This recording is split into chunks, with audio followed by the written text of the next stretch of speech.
قرآن کی ہر آیت کو میں نے پھر سے ڈسکور کیا ہے. جو آیتیں قرآن میں کیا اس کو پھر سے ڈسکور کیا میں.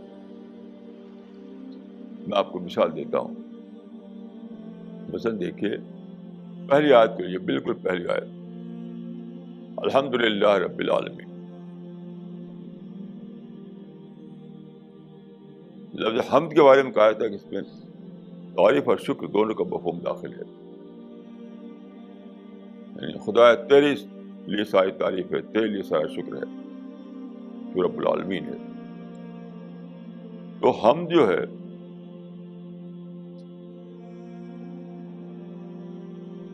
میں سمجھتا ہوں کہ حمد ایک بہت ہی مشکل کام ہے. منہ سے بول دینا تو بہت آسان ہے, اور سارے لوگ منہ سے بولتے رہے, ہر آدمی صرف منہ سے بولتا رہا, آدمی صرف منہ سے بولتا رہا. کیونکہ دیکھیے آپ جس دنیا میں ہیں ہر وقت وہاں پر نگیٹو ایکسپیرئنس, انپلیزنٹ تجربات, ہر وقت ہمیں کچھ نہ کچھ پرووکیشن, شکایت کی باتیں. تو اب ہم کیسے کریں گے؟ یہی میری ڈسکوری ہے جو شاید پہلی بار میں نے ڈسکور کیا اس کو, کہ ہر دوسری چیز کو, شکایتوں کو بھلاؤ, تب تم الحمدللہ کہہ سکتے ہو, ورنہ نہیں کہہ سکتے.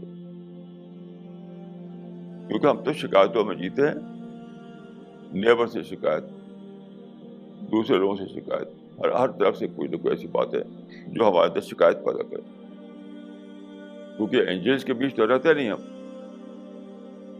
تو جب تک آپ کے اندر یہ ہو, مادہ نہ ہو کہ شکایتوں کو بھلانا, کوئی کچھ بھی کرے اپنی پازیٹیوٹی کو پھر بھی باقی رکھنا, نہیں تو آپ الحمد کیسے کہیں گے؟ تو الحمدللہ سے ایک پری حمد بھی ہے پہلے,